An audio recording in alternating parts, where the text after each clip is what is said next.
To check your transaction history on Venmo, follow these simple steps. This guide will help you navigate the app and find the information you need.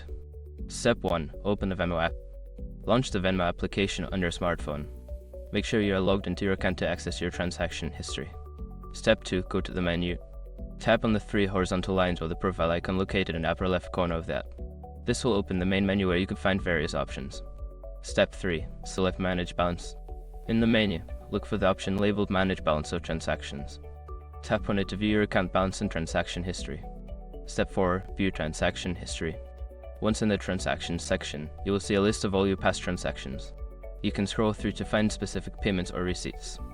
Step 5. Filter transactions if needed. If you want to narrow down your search, use any available filters to sort transactions by date type or amount. This will help you locate specific transactions more easily.